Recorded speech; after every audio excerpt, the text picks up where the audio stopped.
Hello, my name is Tylluan Penry. I'm a solitary pagan witch. I'm an author and the founder of the Wolf and Howl Press. And today's little chat is about besoms and brooms. Now, why do we use them? Why are they associated with witchcraft? People say, well, they're associated with witchcraft because we have to sweep our magic circle. Okay. I'm not entirely sure I agree with that wholeheartedly. I think there's a lot more to it.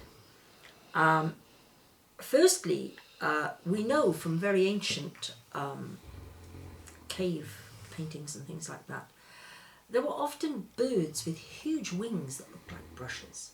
And I suspect some of this is due to a link with the birds and the ancient bird goddesses, because I should have brought it down actually, but I have a very small terracotta from the Arapan culture, and she's a kind of a bird goddess. You know, she's shown with she has got a face, but it's a face with a beak. You see a lot of these about, and the idea of the goddess as bird, I think, is a very important thing. In fact, it's not so strange, because what is the slang that is very popular, and certainly was in the 60s, for women, was birds. They are birds. And you think, oh yeah, maybe that's trying to wake us up on some level. Because our subconscious, if you like, it's not just our subconscious, there is a subconscious out there for the whole of humanity.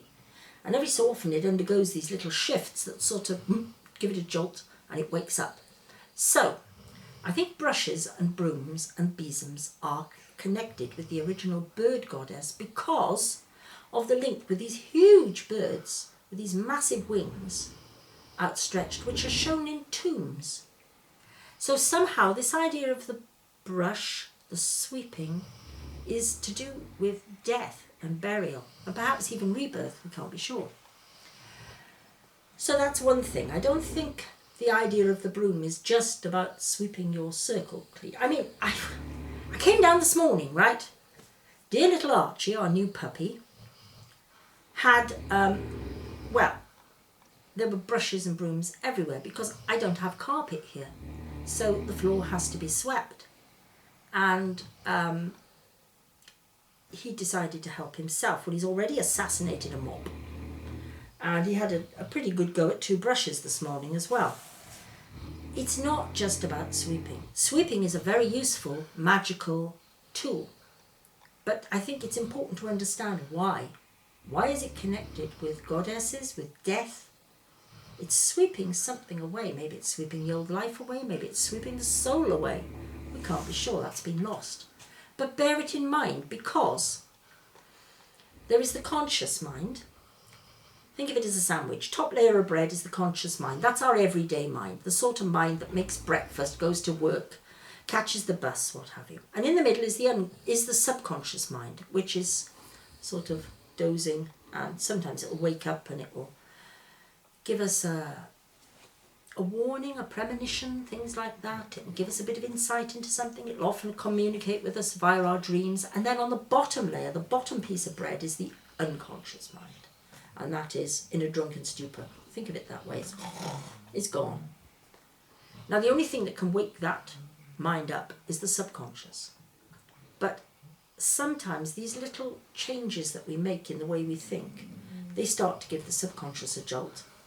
And it's like, oh, I'll go and ask the unconscious. So it's, come on, wake up a minute. What do you think about so-and-so? That's the way it can work. So, what was I talking about? Brooms. That is Archie. At the moment, they're all sleeping. So, with brooms and brushes, they do have a very useful function. We can use them for clearing space, and they're very important for that. Very, very important for clearing space. But for that, you can use an ordinary broom. It doesn't matter. It really doesn't. Just bear in mind, if you're using it for a magical purpose, it should be reasonably new and clean. Either you've cleaned it or it's reasonably new, because brushes, they hold a lot of muck. And when you're sweeping, you look back and you think, where did that come from? and you find a big pile of fluff on the floor, which has fallen out of the bristles of the brush. So you do have to be careful. Magical work, try and stick to a fairly new or clean brush.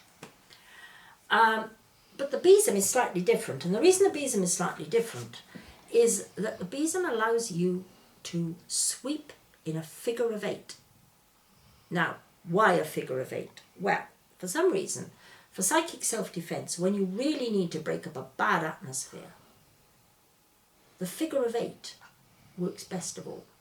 And if you're not sure how to do it, get a bit of chalk on the floor, a figure of 8. Quite big, you can do it about, well,